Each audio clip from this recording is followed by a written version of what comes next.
Right, just picked up this new, well, not new, but new to me, second-hand Minidisc deck. It's the Sony MDS JB940. Got it for a really good price, actually. I think I paid about 50 quid for it, which basically is pretty good because I think these go for, in good working condition, on somewhere like eBay, around 250 to £300. So yeah, was all happy with it. Looks in nice condition, needs a little bit of a clean. Of course, went to power it on a second ago, and we're getting this. Let me just show you. As soon as you plug it in the wall, before you even press the power button, not sure if you're picking that up, but there's like a noise of the motor twirling.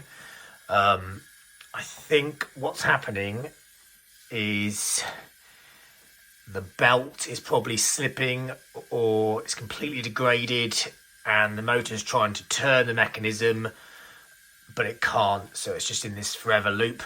So what I'm going to do is I'm going to turn it off now at the wall,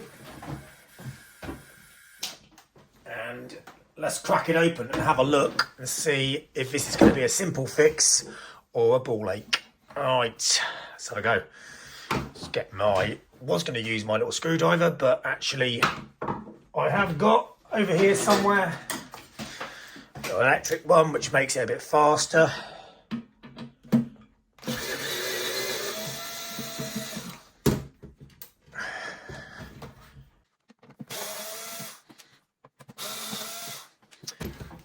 Two on top of this one, which is a bit more unusual.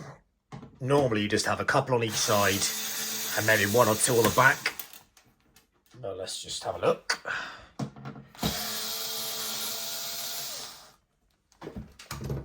And then if we spin it round, yeah, there's just the one on the back here. So let's get that one off as well. Right, so now if we gently just try and remove this lid. It's a little bit stiff. They sometimes catch on the front, so you've got to kind of wiggle it a little bit. Pull it backwards and upwards. Right, what do we see in here? So, we've got the Minidisc mechanism here. Obviously, I could already see there's a disc in there that appears to be stuck in. So I think the first thing we're going to look at is removing this Minidisc drive, which should be fairly simple. Looks like it's got two ribbon connections, 1, 2 there. Anything else? Possibly that's it for now. So let's just start with undoing them. I don't use the electric screwdriver inside because it's a bit cumbersome and can knock stuff, damage things, or chew the bolts up inside. So if I'm working on side machines, I'll use the manual screwdriver. A little bit slower, but you can be a bit more careful with it. So it looks like there's 4 screws holding this mechanism in. There might be other stuff, but let's just have a little look for this now. In fact, actually, let's remove these ribbon cables first. There's one ribbon cable here. Okay, and one ribbon cable here. Very gently with these, just squeeze the edges, pull up, and then undo these 4 screws. Okay, and the last one. It should just lift out. Let's turn it to the side so you can see. Lift up very gently. It's on some rubber mountings, some bushings. Okay, that's very easy, as you can see. So now we've got just the drive. I'll just angle this camera down a bit so you can see. Okay, one thing I'll just point out is you don't actually need to remove this drive in order to do this from the machine. But the reason why I've done it in this case is A, it's only 4 screws and 2 ribbons, so it's very quick, and B, it makes it a little bit easier, and at the same time as changing the belt, it might be worth cleaning the ends of the laser, maybe giving a little bit of grease on the sled rails, which the laser slides across, and just maybe dropping a little bit of oil into this pulley of this motor here, just to lubricate everything up and give it a mini service. So I just take it off because it's quick and easy to do, and it just gives you a bit better access to everything. But if you just want to do the belt, you don't have to. You can do this exact method, leaving it in the machine. Just makes it a bit quicker and easier. So anyway, what we're going to do now is we spun this around. This is the drive. You've got the front of the drive here, which the disc goes in, and this is the back. So you turn it around to the back, and you'll notice this little black plastic clip. Now, if you just very gently pull it back, be very careful with plastics on any old equipment like this, because they become brittle over time, and if they snap, to be honest, on something like this, you're going to struggle finding another part, you know, a replacement. So you unclip this, and this will then just lift this up slightly. You don't want to pull it all the way back, because what you'll find is it's on these little springs, and if you do, it's no massive issue, but they'll spring off, and then you have to try and put it all back together again. So if you just pull it back enough so you can actually see in here, this is the belt you want to change, just down here. And obviously, like a lot of these belts on CD players, Minidisc players, cassette decks, turntables, rubber degrades over time, it becomes gooey. So I've got this little tool here, but you can use a thin pair of tweezers or anything just to remove this belt, and let's inspect it. Just be very careful of everything else, don't want to damage anything. It's a small belt. Right, let's have a little look. As we can see, it's gone a little bit shiny. Yeah, and if you look, see how it's not springing back? That's definitely past its sell-by date.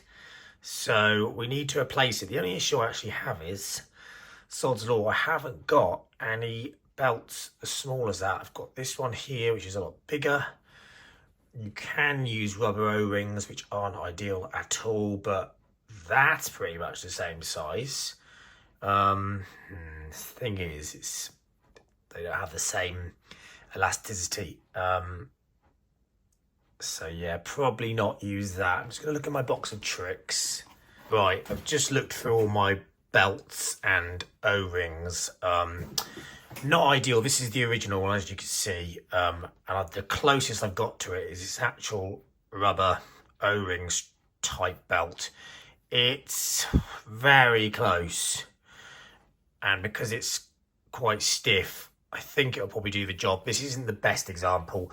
Ideally, the best thing to do is to order a belt online for the machine and get the exact same size. We'll soon find out if this works. I think it probably will, but let's just see. And what I'll probably do is, if it does work, I'll then order the correct size belt. Take a couple of days in the post, and I'll fit it when I get it. But let's just see if this works. I think it will. Yeah, let's have a look. So we've put it in, click on the back bit there.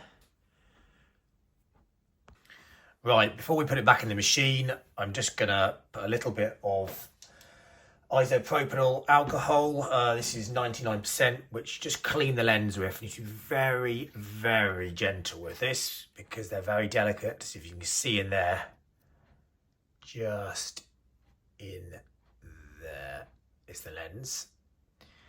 Now we're just going to give it a very gentle wiping.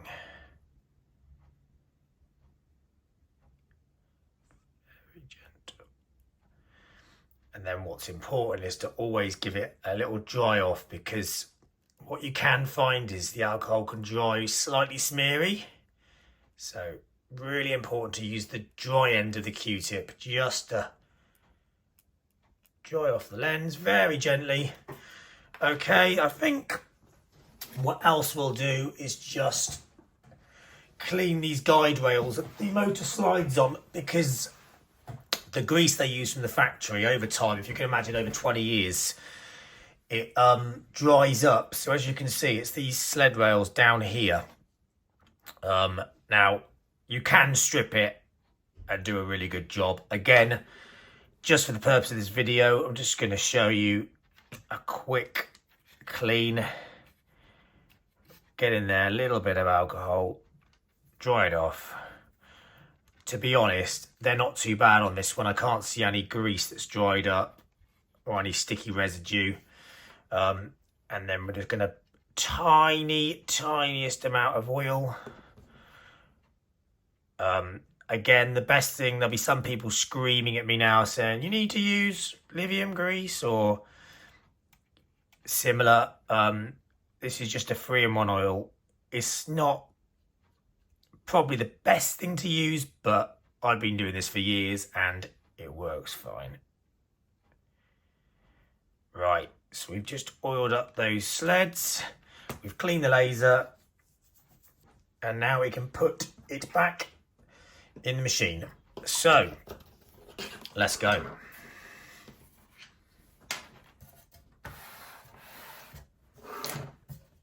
We're just going to drop it gently down into its mounts again.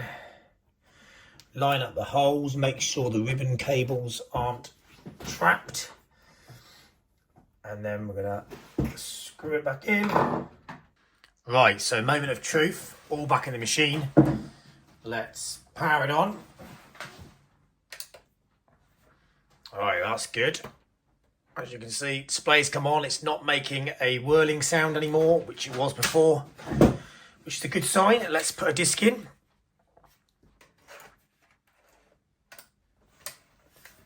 Good. As you can see, yes, it's reading the disc.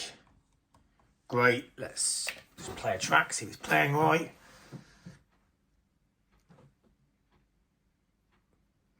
Seems to be good. Skip tracks.